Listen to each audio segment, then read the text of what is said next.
Oke, teman-teman, kembali lagi bersama kita dua orang yang belum tidur setelah beraktivitas. Kok ora takut mati penasaran ya? Enggak. Ini jujur aja bro, jujur aja aku nggak tahu.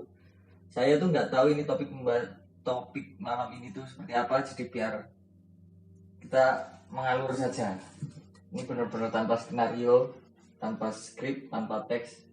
Yes, seperti halnya obrolan Orang di luar sana lah. iya. Suka doain tongkrongan liane. Apa? Bahas apa? Bentar. Jangan lupa ngopi teman-teman. Kopi ini lu bro, jadi kemebul ya. Bul. Mongah. Malam ini kita akan membahas dari sudut pandang masing-masing. Seperti apa sih parameter untuk mendeskripsikan atau untuk menilai bahwasanya seorang laki-laki itu sedang sedih atau bahagia. Berarti ini kan POV dari sudut pandang kedua. Iya. Maksudnya orang lain menilai kita sedang sedih atau enggak. Dan kita juga menilai orang lain sedang sedih apa enggak. Kan angel, susah untuk dideteksi loh. Nek menurutku untuk yang pertama secara visual penilaiannya itu dari segi berbicara dan ekspresi. Contohnya ketika orang lagi sedih, walaupun dia menyembunyikannya dengan cara tersenyum atau tertawa, itu dari raut muka, terutama mata, nggak bisa menyembunyikan kesedihan itu. Berarti kefokusan pandangan. Iya. Karo nek saya sebagai sudut pandang kedua pengamat, saya menilai dari cara dia berbicara. Biasanya nek orang menyembunyikan kesedihan itu dia menghibur gitu kan ya. tipenya menghibur dan dari garis bibir, maksudnya ketika tertawa iki yo kelihatan aja nggak bisa los. Nggak bisa los dan apa ya bisa tiba-tiba berubah ekspresi nih mute. Oh, mut-mutan, berarti berubah-ubah. Nggak selepas orang-orang ceria pada umumnya. Tapi kan untuk mendeteksi itu sulit bro. Tetap orang kan menunjukkan keceriaannya, nggak mungkin menunjukkan kesedihannya kan. Dan perbedaannya tipis banget antara senang yang sebenarnya, mesti tanpa ada masalah di baliknya loh, dan senang yang untuk menutupi permasalahan. Ya, bisa permasalahan atau sedang menghadapi sesuatu gitu. Dan dari sudut pandangmu kepiye? Cara Anda melihat seseorang ini sedang benar-benar sedih atau enggak? Tata bahasa kalimat yang dia katakan bro. Cara ngomong berarti? Cara ngomong. Contohnya? Di saat ada kita diskusi gitu kan.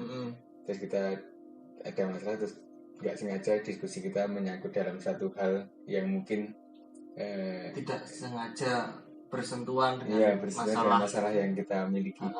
Biasanya orang itu merespon dengan baik dan memberikan kita untuk lebih memandangnya sebagai hal positif. Contohnya. Jadi dia nggak langsung menjudge itu buruk. Terus kalau memang orang yang mut-mutan ya bisa lebih lihat lagi. Dia benar-benar menghilang. Ya nggak tahu itu nanti profil di sosial media hilang, bisa disetir kayak gitu bro. Iya sih. Cuman kan nggak melulu kan. Bisa mungkin dia mau fokus dulu atau apa dan lain sebagainya. Menurut saya itu hal yang sangat penting. Selayaknya kita hidup bersosial, jadi kita bisa tahu dan saling menjaga untuk kenyamanan semuanya lah. Ya menurutku sebagai sudut pandang pertama atau yang merasakan dengan yang sudut pandang kedua harus saling sama-sama mengerti. Jadi untuk bagi kita yang merasakan kesedihan itu, kita minimal ada satu orang kita jadikan sebagai tempat cerita. Ya, harus jangan dipendam sendiri. Dan sebagai sudut pandang kedua, ketika kita memang berhak untuk menerima cerita kesedihan itu, kita yang menganggapnya jangan sebagai sebuah bercandaan. Ya, jangan menganggap remeh, toh. Maksudnya jangan dianggap rendah, cuma kayak gitu kok. Karena setiap orang kan kapasitasnya beda-beda. Jadi kita tetap memberikan motivasi, semangat, dorongan yang arahnya ke hal-hal positif. Dipendem dewe yo nggak bagus. Terlalu banyak cerita ke orang-orang yang semestinya nggak harus mereka dengar juga nggak bagus. Karena nanti malah bukannya nambah clear, malah nambah ruwet. Bukan ruwet sih, malah tambah menimbulkan kabar yang enggak di luar sana. Pinter-pinter memilih orang untuk menjadikan tempat bercerita. Lebih tepatnya ini, kita ketika kita merasakan kesedihan, kita berhak bercerita ke orang yang pernah atau sama-sama lagi merasakan kesedihan tersebut. Mungkin itu omongannya lebih relate dengan hal yang berbeda, dengan masalah yang berbeda. Dengan masalah berbeda boleh, dengan masalah yang sama juga boleh.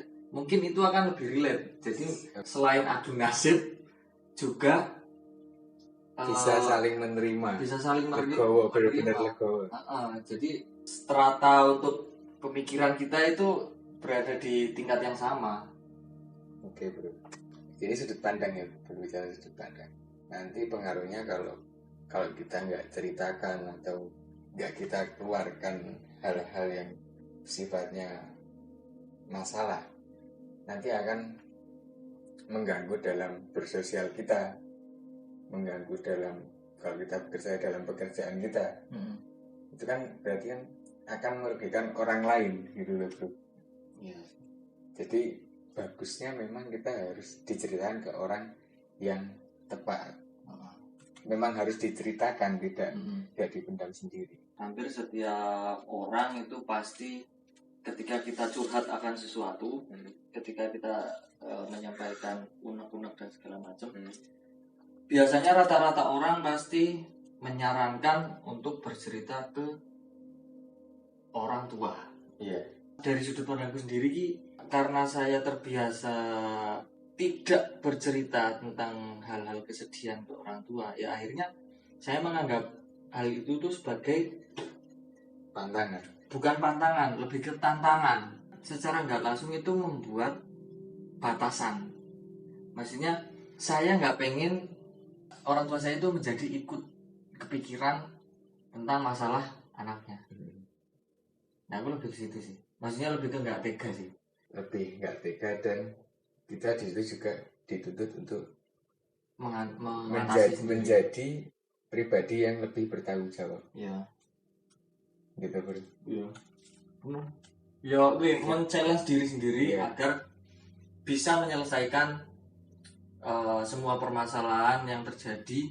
Ya harusnya kita menyelesaikan secara sendiri. Jadi kita akan menemukan bahwasanya ada kekurangan di dalam diri kita. Jadi kita bisa mengoreksi dan memperbaiki hal-hal yang perlu kita perbaiki, hal-hal yang perlu kita tinggalkan, hal-hal yang perlu kita tingkatkan. Berarti menurut saya itu masuknya ke etika. Iya sih. Masa kita hidup akan terus-terusan, ketika kita ada masalah akan terus-terusan lari ke orang tua. Maksudnya kan ada kalanya ketika memang itu masalah datang karena kita sendiri,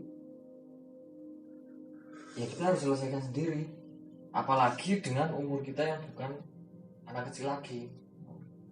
Dengan catatan kita juga harus tegas terhadap diri kita. Harus disiplin, keras. Kita harus memperbaiki hal-hal yang kurang baik situ. Kita kan harus evaluasi kuat gitu, bro. Sebagai contoh ya, gampangnya. Misal kita sedang berada di permasalahan finansial. Apa iya kita sampai umur 30, 40 bahkan sampai berumah tangga ketika kita mendapat permasalahan yang sama finansial, apa ya kita harus terus mengandalkan ke orang tua kan? Iya, enggak. Kalau nggak dilatih dari remaja atau ya dari dini, terus mau sampai kapan? Kita tidak menjadi pribadi yang manja gitu. Iya. Oke lah, misal orang tua kita selalu mensupport, ada power untuk mensupport. Ketika orang tua kita keterbatasan power untuk mensupport, malah akan tambah memperkeruh suasana. Iya nggak sih? Iya.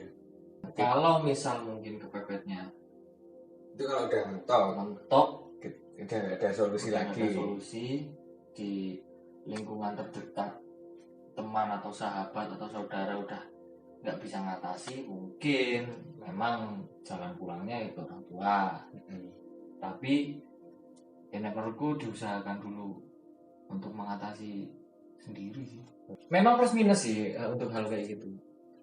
Plusnya kita bisa jadi mandiri dan selalu dilatih untuk menghadapi kemungkinan-kemungkinan buruk yang akan terjadi ke depannya.